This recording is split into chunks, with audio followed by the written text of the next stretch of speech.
Right, guys, welcome back to the Mental Game podcast. And in today's video, we're going to be talking about the first step to emotional regulation. Before I start, I hope everyone's doing well and keeping well at work, at university, or wherever you are currently. There's a lot going on in terms of politics and a lot going on with everything, really, even in your personal lives, for example. So it's even more important now to be practicing mindfulness and positivity, and also equipping practices that help you maintain a healthy mindset despite these hard times.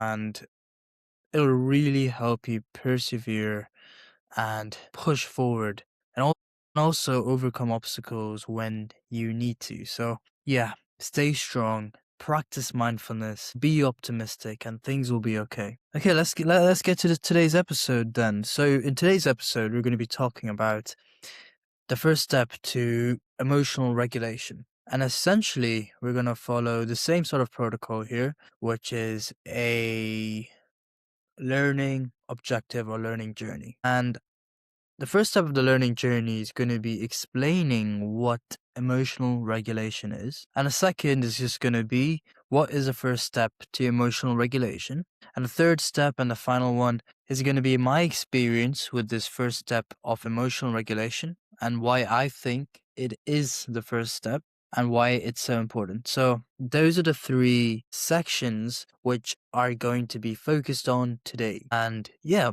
so essentially, let's start with what is emotional regulation? Well, essentially, emotional regulation is the ability, and the word and the sentence literally describes itself, is the ability to control your emotions. It's the ability to regulate your emotions. For example, if you're angry, it's the ability to manage that anger. If you are stressed, it's the ability to regulate that stress. If you're happy, and this is an interesting one actually, is the ability to sort of maybe maintain that happiness or understand that happiness and see where it's coming from and its roots so that you can sort of divert to that whenever you're feeling sad, for example. So in a way, it's all about understanding how you could maintain that state, if it's a positive state or its root cause. It's also sort of accepting the fact that you're feeling that emotion. And it's also about regulating that emotion. Regulation is all through control,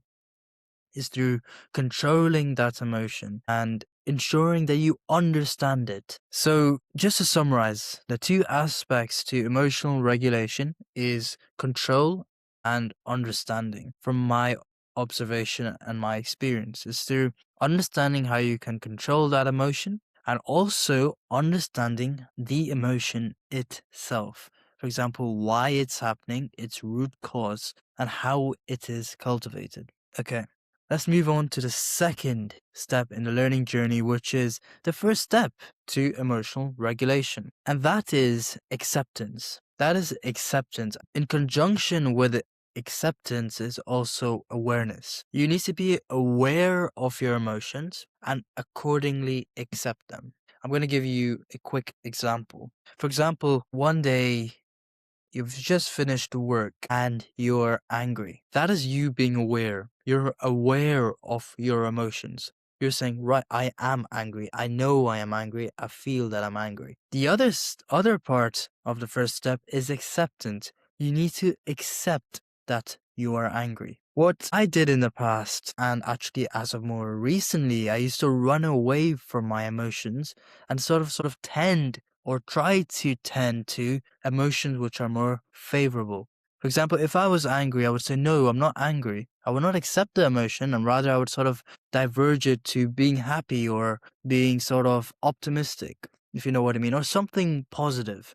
But what I'm trying to say here is that you need to be aware of that emotion, which is anger. And when you're aware, you need to accept that emotion, not run away from it. You need to accept it. Because when you accept that emotion, you're going to understand how you can better tend to that emotion. And what I mean by tend is understand how you can better control, regulate that emotion. How can you regulate that specific emotion? This is where emotional regulation kicks in. Let's take that office example and let's sort of fast forward it. You're feeling angry.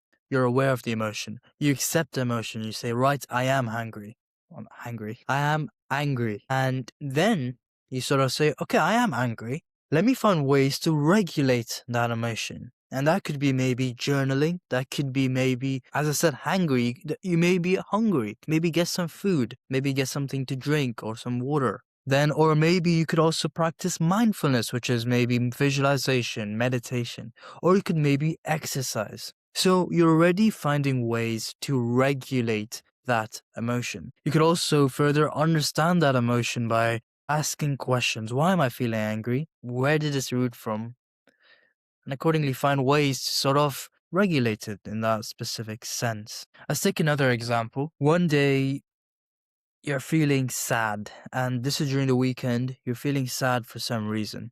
You're aware of the emotion. You accept the emotion, which is sadness, and you say, okay, I am sad. I recognize that I'm sad. And then this is where emotional regulation kicks in, and you say, and you tell yourself, or you sort of understand how you can better regulate your sadness. And that is through understanding, and that is through identifying relevant actions. So let's go through understanding first. You could ask yourself questions by asking, why am I sad? Why am I feeling this way? Is there something to do with my relationships, something to do with my work, something to do with my free time? What is it? Second step of the emotional regulation is creating actions. And you can create actions. If you're feeling sad, maybe go to the gym, or maybe meet up with a few friends, maybe talk with a loved one, maybe have a nice meal, maybe watch a movie, maybe relax, or sleep.